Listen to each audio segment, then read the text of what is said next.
So we have a hideaway during the reception. This is also kind of what we do during the ceremony. But it allows you to kind of see the space. And I'm going to see if I can blow it up a little bit. I'm just trying to find a good, let me see where the actual toasts start. Because we keep this here for the formal dances and introduction. This is kind of for the doc edit. And if we get a cool moment for the cinematic shot, we'll use it. A lot of times people stand up, you can't see. So here's the toast. Let me just bring that little piece down.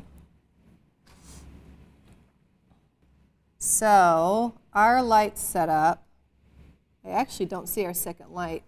So this is one of our lights. It's backlighting our toaster. I'm shooting from the side. And our second, I'm having a really hard time looking in this.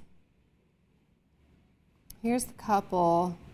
Maybe this isn't going to be as beneficial because I thought you'd be able to see our setup. John, can you see our setup over here? Come help me. Sorry. Oh, hey, look, there's John with the torchlight.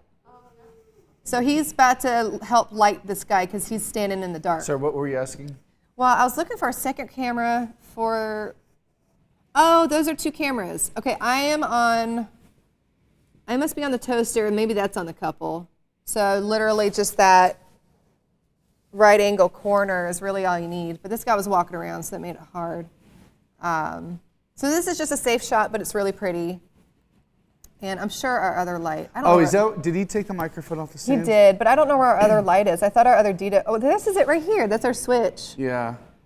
It's on, you can see it Oh, on okay, so behind the it's just backlighting him. So that's why John's coming in, he's gonna fill him in. So during the toast, it'll start and we're not done setting up yet, and that's okay. I'm filming it, we've got a safe camera on the bride and groom, and John will come in and do what we need to do with lighting. There are some toasts where we're constantly shifting around and moving until we finally get what we're happy You guys, with. do not be afraid to shift.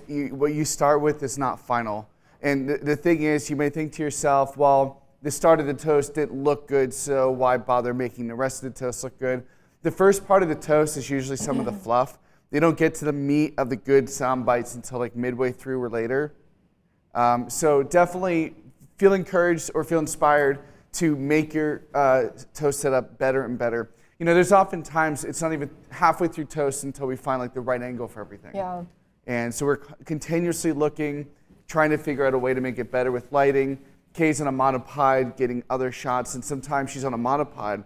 She realizes that the toast angle is wrong, and so we jump back and switch cameras.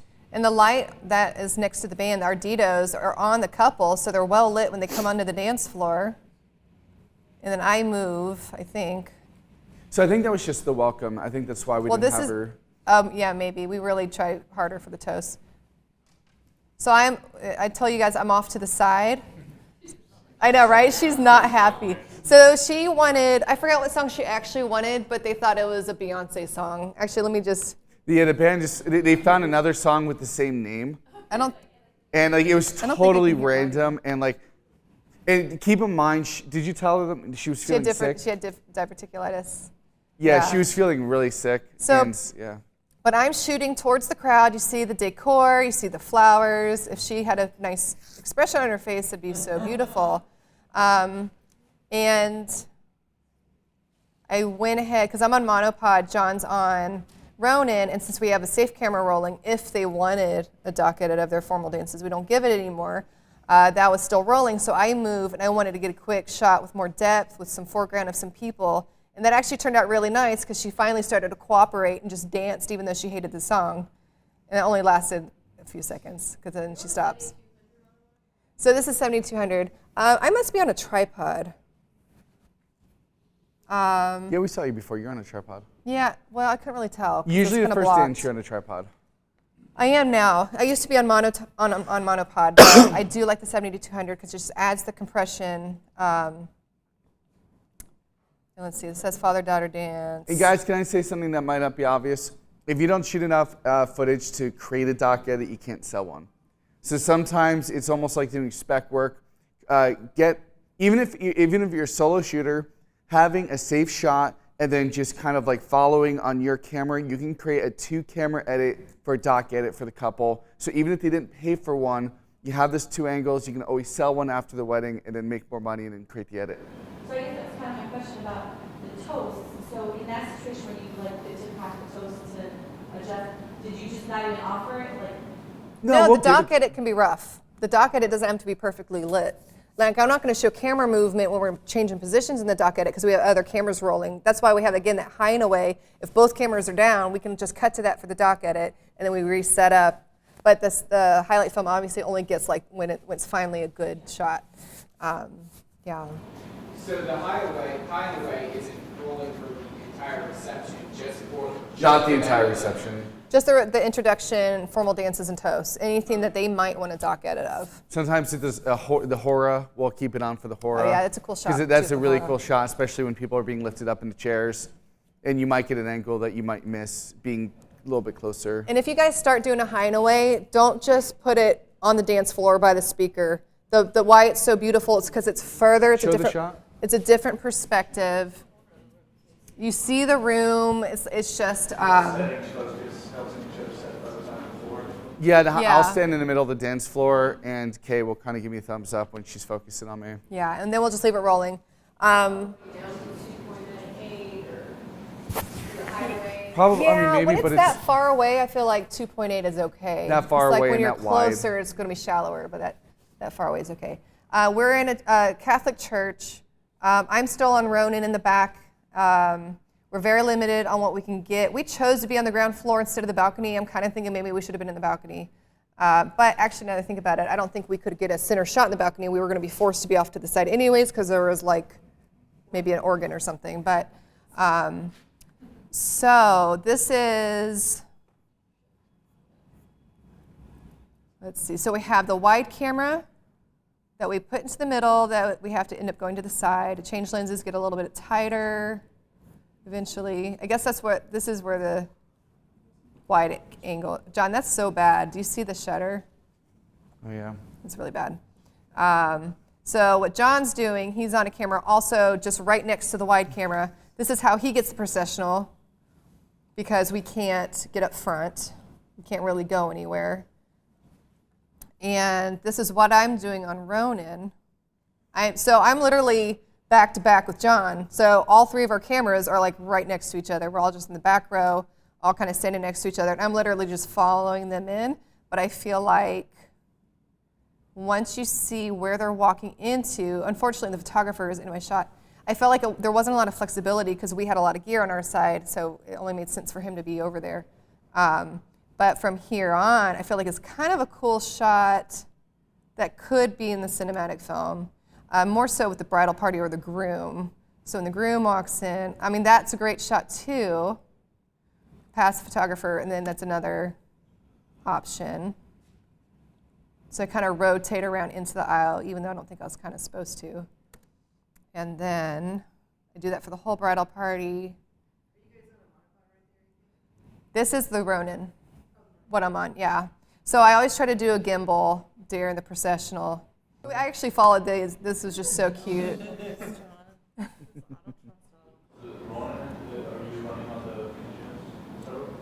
don't do servo. Neither one of us do servo. No, this has to be continuous because I can't touch to the button. She's doing the, I'm sorry, we're not doing face, she's running servo with the box. We're not doing. Yeah, and we're then I not just doing try to keep everybody centered. Yeah. We're not doing the face detect Yeah. servo. And so then this is a shot again of the bride. So I actually am able to get a front shot of her. So even if you can't go down the front, if you're by the door, you can still get a front shot of everybody. And this is not the most glamorous wedding, but I actually feel like that's probably more relatable to you guys anyways. I mean, not all of our weddings are like super glamorous. We have regular people. And so we just have this shot here. I was scared to be in the aisle. Our church lady.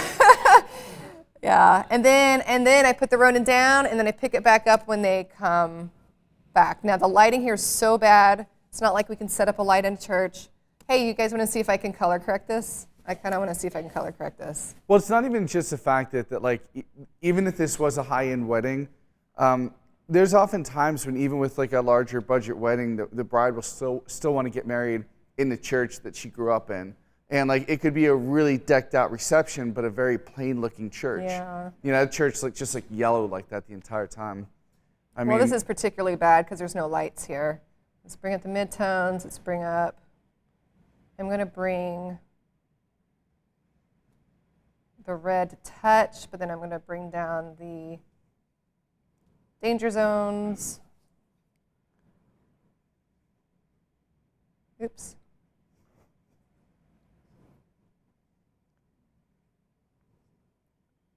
And so just looking at it, so red is pretty dominant, green is pretty dominant. Again, you have to look at the density too. There's not very much density in the blue. I'm just going to start pulling over to the cool. I don't even know what this is going to look like, you guys. It's just like totally experimental.